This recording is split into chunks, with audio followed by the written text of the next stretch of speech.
현대미술로 새 한국화. 그렇게 되려면은 일단 주제는 정서가 아니라 깨달음이 돼야 되고, 대상을 재현하는 게 아니라 그 안에 내재되어 있는 어떤 형태를 빌려서 자기 생각이나 느낌을 표현하는 거기 때문에 틀리게 그려야 돼. 틀리게 그리는 게 잘 그리는 것이다. 한 발 더 나가면 틀리게 잘 그려야 된다. 그럼 자기 스타일이 나온다.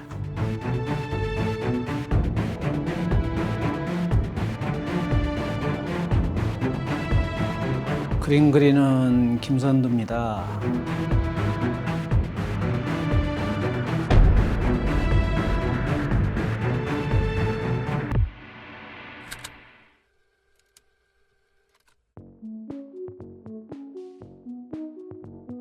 네, 선생님 안녕하세요. 네, 안녕하세요. 어서 오세요. 네, 반갑습니다. 네, 반갑습니다. 네, 잘 지내셨죠? 네네. 어이구, 제가 여기 오다 보니까 건물들이 깨끗하던데. 제가 작년에 정년하고 작업을 좀 더 잘해보려고 새로 지었습니다. 아, 새로 지으신 거예요? 네, 예. 아, 그러면은 아예 지을 때 선생님이 직접 이거 다 이런 계획을 좀 짜셔가지고. 아, 예. 제가 또 놀기를 좋아해가지고. 아. 이제 주로 작업 구성하고 사색하는 공간. 좀 노는 공간이고 주로 작업은 저쪽하고 음. 요 테이블에서 많이 합니다. 아무래도 수목 작업은 세워놓고 하면 좀 불편하거든요. 딱 종이 깔아놓고 목 작업을 주로 하고. 아, 그렇죠. 이렇게 담요 깔아놓고. 네네네. 네네네. 지금 보니까 또 작업도 이렇게 네네네. 세워가지고 하는 작업도 있고. 네. 한국화도 저기 합판에다가 붙여가지고 이 작업하는 게 또 칠할 때는 좋아요. 색칠을 할 때는. 칠할 때는. 그래서 음. 제가 이제 주로 이렇게 뭐 구사하는 기법은 장지 기법이라고 하는데 네네네. 혹시 들어보셨어요? 그 종이. 예. 네. 장지. 네. 이게 장지잖아요. 그렇죠, 그렇죠. 한지, 또 닭지, 장지, 순지 이건 사실 같은 종이거든요. 네네. 이름만 다를 뿐이지. 어. 근데 저는 그 중에서 장지를 제일 좋아해요. 이름으로. 그럼 장지가 약간 뭐 두꺼운 한지? 아니, 어떤 의미냐 그러면 장할 장자거든요. 장할장. 예, 그러니까 좋은 종이라는 의미예요. 아, 네네네. 장한 종이 네네네. 그런 거니까. 아. 그래서 종이 위에서 이루어지는 기법이 장지 기법인 거죠. 아, 예, 그림의 재료 기법이 접착제에 따라서 달라지잖아요. 그렇죠, 그렇죠. 유화냐, 뭐 그렇죠, 아크릴이냐. 그렇죠. 네. 그러니까 우리 동양화는 이제 접착제가 악유죠. 네네네. 그런데 장지 기법은 종이를 가지고 기법으로 분류한 거죠. 근데 제가 한 게 아니라 저희 은사이신 그 이종상 선생님이 그걸 이렇게 명명을 하셨는데 그게 70년대 초에. 근데 이게 보면은 장지가 굉장히 진짜 좋아요. 즐기면서 먹도 잘 받아들이고. 그래서 이거를 배접해서 딱 하면은 정말 가죽 같아요. 아, 이 그림이 이제 보면은 그 지지 않는 꽃이라는 거거든요. 요 지금 아직. 뒤에? 예, 근데 이거는 지금 다 그려놓고 다시 한번 뭉갠 거예요. 지금 화분으로 여러 번 덮었거든요. 네네네. 그 지금 약간 얘를 말려놓고 있습니다. 그래서 지금 한 달 전에 이걸 해놓은 건데 네네. 이런 악유라는 게 시간 지나면 굉장히 그 탄화막이 조금 생겨서 잘 안 벗겨져요. 그래서 이제 다음 기법은 여기에 옅은 먹을 여러 번 바른 다음에 닦아내려고 그래요. 가재수건으로 팍팍 닦아내거든요. 그러면 얘는 어느 정도 여기 있어요. 그럼 이게 먹이 스며가지고 약간 그 해벽 같은 느낌이 있거든요. 그걸 여러 번 반복해도 얘가 견뎌요. 종이가 견고하기 때문에. 그치. 그래서 장지를 보면서 정말 모든 걸 이렇게 포용하고 용서하고 받아들이는 그 어머님 같은 느낌이 있거든요. 그래서 그때 그 이종석 선생님은 장지기법에 깃든 철학은 간용의 미학이다. 또 용서의 미학이다. 그래요. 그래서 이거 그리다가 이렇게 찍 흘러도 네네. 한번 싹 닦아내면 표도 안 나요. 그래서 화가의 실수를 용서하는. 그러니까 그만큼 어쨌든 즐기다는 거잖아요. 그렇죠. 즐기면서 포근하고 또 좋은 장지는 윤기까지 나요. 거기다가 이제 먹 그리거나 채재 가면 아주 기가 막히죠. 그런데 이제 보통 우리 수묵화 같은 경우는 중첩이 안 되고 한 번에 뭐 농담 조절해서 딱 끝내버리잖아요. 그렇죠. 그게 굉장히 시간성이 좀 드러나거든요. 고조장단이 있고 하듯이 어떤 건 빠르고 느리고 하면서 그런 음악적인 요소가 있어요. 사실은 수묵화에. 그런데 좀 아쉬운 게 세계 중첩에서 오는 깊이는 또 없어요. 그래서 저는 이제 수묵으로 해놓고 여러 번 바탕을 한 30, 40분 오려요. 옅은 먹으로. 그러면 그 깊이와 시간 속에서 오는 핵의 어떤 생동감이 같이 맞물려 가지고 더 아름답게 보이죠. 그러니까 힘차면서 깊이가 있는 그림이 되는 거죠. 그거를 담을 수 있는 게 장지라는 거네. 그렇죠. 네, 예. 그러니까 그런 선생님의 어떤 스토리가 우리 소위 말하는 우리 레이어라고 하는데 보통 일반적인 우리 뭐 아까 말한 뭐 캔버스에 뭐 아크릴 이런 거는 그냥 어떻게 보면 사실 위에 이런 건데 떠 있죠. 네, 사진 떠 있어요. 이거는 어떻게 보면 사실 정말 종이 얇은데 그 안에 모든 거를 담아내는 맞아요. 그러니까 여기서는 그 깊이라는 거 관계가 많아요. 장지기법은. 요게 칠하면은 종이는 이렇게 받아들이니까 뒤에 보면 베어 있는 게 나와요. 먹이 베어서 나오고 일합지에다 그리면은 이게 앞에 그린 건지 뒤에 그린지 헷갈릴 정도. 그렇지. 예. 그래서 어떤 친구들은 뒤집어서 맞고 배접하는 경우도 있어요. 그런 정도로 이렇게 하나가 돼버리는 거지. 안료와 종이가. 그러니까 투과성이 엄청나게 있어 버리니까. 그게 어떻게 보면 또 우리 동양 사상, 그 자연과 나의 거리를 두지 않고 자연과 이렇게 어울려서 살아가는 그 철학이 재료기법이 그렇게도 스미죠. 이 경우도 보면 완성된 작품인데 네네네. 이제 이런 것들은 굉장히 이례적인 뭐 그런 거지만 요건 여러 번 칠했고요. 이 배경. 밤하늘은 네네네. 먹으로. 그다음에 여기도 여러 번 칠한 겁니다. 옅은 먹으로. 그러니까 이런 경우가 좀 하얀 건데 요건 10개 여러 번 바른 거예요. 그러니까 사실은. 이거와 이 느낌이 그래서 연하게 이렇게 그라데이션이 있어요, 사실은. 목이 약간 진했다가 약간 오는 장지기법은 그렇게 여러 번 중첩해서 오기 때문에 깊이를 내는 게 다르다. 그러니까 어떻게 보면 시간을 담는 거네요. 그렇죠. 점점 이런 것들을. 시간을 담그는 거, 긴장 담그듯이. 그다음에 요 뒤에 보면은 사실 산수화인데 네네네. 색을 내는데 몇 번 칠해서 딱 내는 게 아니라 옅은 거를 여러 번 발라서 색이 집적되는 느낌. 이 색도 한 20-30번 바른 거거든요.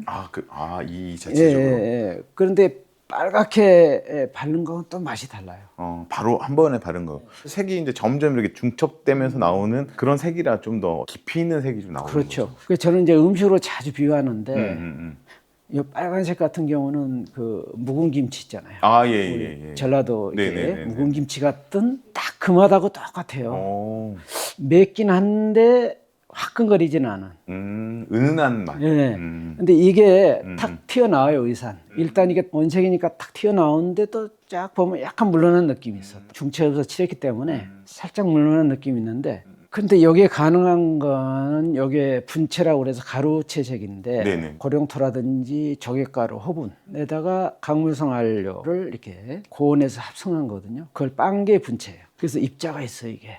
그래서 입자가 있었을 때 이게 쌓는 작업이 더 효과가 더 잘 나타나요. 아주 그 밀가루처럼 고운 것보다는 약간 현미처럼 좀 거칠거칠한 게 쌓는 작업에는 그 효과가 훨씬 더 좋거든요. 그러니까 요즘 현대미술은 재료 기법도 컨셉이 있다고 그러잖아요. 그러니까 자기 컨셉을 잘 드러낼 수 있는 또 재료를 선택하는 게 현대미술이거든요. 그러면 이 장지기법으로 했을 때 정말 맞는 컨셉이 있어요. 근데 여기 보세요. 여기 전체가 어떻게 빠릿해요. 번거롭지. 시간도 오래 걸리고. 그런데 이렇게 해서 또 얻는 맛이 쏠쏠해서 이게 뭐 번거롭다라는 생각이 전혀 안 들어요. 근데 여기 딱 보니까 뭐 약간 냉면집 온 것 같기도 하고. 왜 이게 맞냐 그러면 물감 하나 타가지고 이렇게 여러 번 칠할 경우가 많아요. 그렇죠. 근데 이때 편하죠, 여기. 네네. 붓이. 맞지. 붓을 칠할 때 채색 붓이 있어요, 동양화도. 짧은 게 있죠. 이게 채색 붓이에요. 좀 짧죠. 이게 짧은 건가? 이게 짧은? 이게 짧은 거. 채색 붓은 긴 거는 그러면 약간 선붓이죠. 이제 이런 게 선붓이죠, 사실. 선붓. 차이가 확 나죠. 긴 거. 그러니까 우리 서예할 때. 그렇죠. 근데 저는 요것도 쓰지만 주로 요걸 많이 써요. 그럼 어떻게 이걸로 채색을 하신다고? 동양화붓이 재밌는 게 이걸로 이렇게 칠하잖아요. 그러면 이렇게 약간 옆으로 눌러서 칠하면 평붓이 되고 여기 좁은 부분 있잖아요. 세워서 이렇게 칠하면은 더 선붓이 되고 많아요, 기능이. 근데 이게 사실 그 정도의 스킬이 있어야 되는 거잖아요. 아까 말한 것처럼 붓을 세울 수 있어야 되는 어떤 스킬. 그러니까 수묵화를 먼저 해야 돼요. 그러니까 동양화의 미학에 무규오체 해가지고 먹에는 5가지 색이 있다. 먹 안에서 색을 볼 수 있을 정도로 잘 구사를 해야 된다는 거죠. 농담이나 이런 것들을. 그거 어렵다잖아요. 예. 그런데 네. 그게 먹에 있겠어요? 먹에는 하나도 없어요. 붓으로. 그렇죠. 이 그치. 운필에. 그리고 또 그 강약 조절하면서. 그렇죠. 이 붓에 있죠. 음. 이걸 잘 쓰면 얼마든지 이제 세워서 뉘어서가 되는 거죠. 그렇죠, 그렇죠. 그러니까 붓을 갖고 놀아야 그림을 잘 할 수 있는. 예, 그 미학이 그게 있어요. 음. 그리고 아까 그 고조장단에 그 리듬이 있다고 네, 네, 했잖아요. 네. 근데 네. 그걸 자꾸 손을 붓을 바꾸면 그 리듬이 깨지잖아요. 그렇지, 그렇지, 그렇지. 이거 한 붓으로 다 한 거거든요. 아, 붓 이 하나로. 붓으로. 예. 이거 할 때는 이렇게 해서 팍 눌러가지고 이렇게 치고, 얘 할 때는 딱 세워서 이렇게 긋고. 그 리듬 타면서 이렇게 하거든요. 작업할 때도 재밌었겠네요. 아주 요거는 재밌죠, 칠 때. 예. 제가 그리는 그 채색화라고 보통 이야기하는 것도 채색화로 그려놓고 수묵화로 한번 녹여보자. 그것도 재밌겠다. 그러니까 수묵화의 어떤 그런 거를 좀 넓히는 의미에서 이런 경우는 이제 그렇게 가고 있습니다. 밑그림은 그려놨지만 그리는 부분은 이제 나중에 칠 거예요. 이렇게 딱딱 마지막에 핵을 살려서 네네. 요 먹을 여러 가지 색깔을 좀 섞어서 요 자체에서 변화를 줘가지고 딱 치는 거죠. 이렇게 컬러로 된 거를 수묵화전에 내기도 해요. 일부러. 수묵화가 그 먹으로만 그리는 게 아니다. 수묵화의 어떤 새로운 실험으로.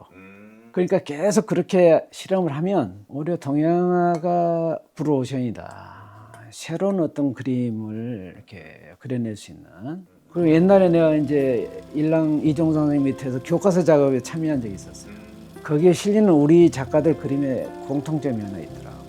그게 뭐냐 그러면 자기는 나름대로 그림 안에서 전통과 현대 문제를 해결한 사람들이에요. 근데 윤 선생님 그림 보면 그런 게 좀 있더라고. 아, 네. 손으로 이렇게 치면서 하는 건데 그게 구륵법이라고 그러거든요. 구륵진체법. 근데 약간 손맛 살리고 그런 게 재밌더라고. 그래서 네. 그런 식으로 나름 이렇게 접목해서 가져가니까 새로운 거예요. 또. 네, 네. 그러니까 근데 이제 선생님이 이제 사실 이제 작업들 보면 그런 이제 기법이나 이런 부분도 있겠지만 그리는 어떤 이런 소재랑 이런 부분들은 전통적인 부분들하고는 좀 색다르게 보이는 것도 있거든요. 근데 그게 이제 편견일 수도 있어. 아, 동양화가 좀 캐캐 먹은 그림이다. 동양화 이런 그리면 안 돼. 이런 의식이 약간은 스며 있을 수도 있어요. 지금 당대 지금 살고 있는 작가는 재료만 다를 뿐이지 똑같지요. 다른 소재나 이런 것들은. 옛날에 제일 내가 좀 한심하게 이렇게 생각하는 그림들은 뭐냐 그러면 꼭 전통적인 소재 있잖아요. 절의 단청을 그린다든지 이무라도 한복 입어야 되고 뭐 한옥 그려야 되고 그래야지 우리 거가 나타난다. 뭐 그거 아니거든요. 그래서 저는 수업 때 야 그거 그리지 말고 너는 압구정동으로 가라. 거기 가서 소재를 찾아라 차라리. 그런 생각이 실생활에서. 나올 거다. 예. 그러니까 그런 우리가 흔히 알고 있는 한국적인 게 말고 그러니까 지금 삶 속에 있는 어떤 부분들. 그렇죠. 그러니까 지금 선생님 작업도 그런 거잖아요. 어떻게 보면 바로 어떤 그런 대상이 어떤 봤을 때 우리 일상 볼 수 있는 어떤 그런 것들을 제일 안 좋은 게요. 작가가 제일 정말 이렇게 그 금기시하는 거는 미리 정해놓고 가는 거 있죠. 자기가 그릴 거를 미리 정해놓고 가는 거. 이거 그려야지 하고 이렇게 실생활에서 이렇게 가다가 문득 뭘 봤는데 거기서 반짝한 게 있잖아요. 어떤 깨달음이 딱 튀어나올 때 진짜 좋은 작업이 나오고 그걸 형상화했을 때는 자기 스타일의 그림이 되는 거예요. 낯별 같은 경우는 제가 강진의 그 주작산 그 휴양림으로 이제 여행을 가서 우연히 새벽 한 3시쯤 깼는데 별이 뭐 어마어마하더라고요. 야, 저 별이 낮에 하늘에 저렇게 보이면 어떨까? 그러면 엉뚱한 이제 좀 생각을 해봤죠. 근사할 것 같은데 그래서 한번 그려보자. 처음에는 별을 보여드립니다라고 이제 했어요. 낮에 별 안 보이니까 내가 보여드리겠다. 낮에 별을 보여드리겠다. 이제 그런 의미로 했다가 나중에 낮별이 더 좋겠더라고. 근데 처음에는 뭐 근사하겠다 그 생각만 했지. 조금 더 생각해 보니까 별을 어떤 우리 삶의 어떤 중요한 것들, 뭐 깨달음이라든지 삶의 본질이라든지 그런 거. 근데 그게 빛에 의해서 현상에서 가려져 있잖아요. 그렇죠. 되게 그렇죠. 우리 삶의 것들 네네네. 그런 것들은. 네네. 그래서 그걸 한번 그리면 이야기가 되겠다. 그러면서 요 고양이나 애들이 어떤 욕망에 관한 이야기를 하면 재밌겠더라고요. 그래서 얘가 이렇게 보면은 가자뽕다리가 욕망에 대한 메타포인데 얘가 이것만 보고 있잖아. 아, 먹을 것만. 네. 별의 시선은 안 가 있어. 아, 휘황찬란하게 이게 별이 이렇게 떠 있는데도 거기 안 보고 온리 요 먹는 거 반짝반짝하고 요 가자뽕다리 가 있죠. 근데 또 가자뽕다리는 이게 날아가는 가자뽕다리고 빈봉다리예요 이게. 영망이란 게 이게 휙 지나가는 거고 잠깐이고 비어 있어요 사실은 허망한 건데 이제 그런 이야기를 이렇게 하고 있죠. 그런데 이 그림 같은 경우는 제가 이제 제 자화상으로 사실은 시작을 했던 건데 96년도에 카렌다가 하나도 안 들어왔어요 그해. 그래서 내가 그래야 되겠다. 거기다가 이제 날짜 쓰고 유리에다가 그다음에 스케줄 쓰고 이렇게 해서 썼는데 한 달 써보니까 이거 하나 가지고도 되겠는데 그런 생각이 들더라고요. 만년 달력처럼. 예. 그래서 제 자화상으로 그리고 또 이제 써봤죠 달력으로. 근데 가장 제가 신체적으로 좀 멋있을 때 제가 24살 때 사진을 보고 그린 게 있거든요. 거기다 1년 써보니까 굉장한 어떤 이야기가 있더라고요. 이건 이제 그 신식컴퍼니의 박명성 대표입니다. 네네. 이분 이제 그 젊었을 때 이걸 그리고 월화수목금토일은 시간이고 요거는 스케줄들이고. 그런데 이 빛나던 시절이 영원한 게 아니잖아요. 네네. 어느 한 순간이죠. 딱. 네네. 근데 지금 보면 이런 얼굴이 없죠. 시간이 이제 실제 보면 이제 지났으니까. 음. 그러고 보면 이 얼굴과 이건 같다는 거죠. 시간 안에서 영원한 건 없다. 이제 그런 이야기를 할 수 있겠더라고요. 처음에 이제 그거 할 때 이렇게 쓰고 지우고 하다 보니까. 예. 처음부터 이런 이야기를 내가 해야지 하고 그린 건 아니잖아요. 달력서부터 우연히 그렇게 하다가 일상의 어떤 거 구체적 사실에서 튀어나온 거죠. 그러니까 정해놓고 하는 게 아니라 예. 하다가 어쨌든 그게 뭔가 맞다 떨어지는 그렇죠. 어떤 그런 부분들. 예. 근데 중요한 거는 현대미술은 정서가 아니라 깨달음을 그리는 건데 그렇다고 정서가 없는 건 아니에요. 이것도 허무함이 있잖아요. 정서가 또 멋있네 이런 것도 있고. 그런데 예술은 이제 비유법이니까 그림에서는 보면 이미지를 쓸 수밖에 없는데 이 하나 가지고 있잖아요. 이미지 하나는 어떤 이야기도 없죠. 이 사람 얼굴 이미지 하나, 글씨, 그다음에 여기 일상들 요 세 개로 이야기가 되는 거예요. 최소 2개 이상 써야 돼요. 그래서 그걸 이미지를 구성한다. 근데 그 삶의 깨달음의 속성과 이 구성된 이미지의 속성이 딱 만났을 때, 잘 만났을 때 어떤 이야기가 나오는 거지. 이것도 보면은 지금 미완성이지만 여기도 보면은 반사경이거든요. 여기 이제 그리고 반사경에는 요 언근법이 적용된 풍경이 들어가고 이거는 동양화에서 이동 시점을 더 극대화한 역언근법. 언근법이 여기는 반대로 돼 있어요. 그러니까 여기가 좀 크죠. 밭들이. 좀 작아지고 더 작아지죠. 요런 어떤 스타일이 나온 거는 동양의 철학이죠. 자연 철학. 자연 안에서 이렇게 잘 순응하면서 이렇게 살아가는 동양인의 어떤 그런 삶의 태도나 철학이 그림의 형식으로 나온 게 이동 시점이에요. 산소화에서. 그러면은 이 반사경은 뭐냐 그러면은 되게 시골길 가다 보면 위험한 데 있잖아요.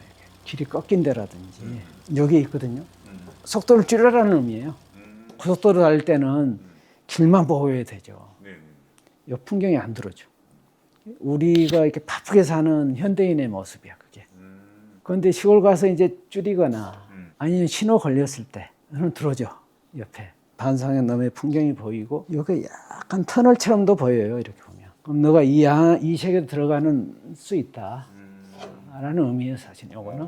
그래서 이것도 이미지가 이동 시점으로 그려진 풍경과 여기 언근법이 적용된 반사경 2개 가지고 하죠. 나중에 완성이 어떻게 될지 궁금하네요. 예, 나중에 한번 보여드릴게요. 네네네. 좀 더 깊은 얘기는 좀 앉아서 하면. 그럽시다. 선생님 좀 얼굴도 제가 한번 그려보고. 그래. 선생님 제가 알기로는 그 예전에 그 우리 치아선? 네, 영화. 네. 네. 그리고 또 뭐 어떤 책의 어떤 그 표지? 네, 남한산성. 남한산. 표지. 예. 그 어떤 계기로 참여하게 되신 거예요? 네네. 그 영화는 그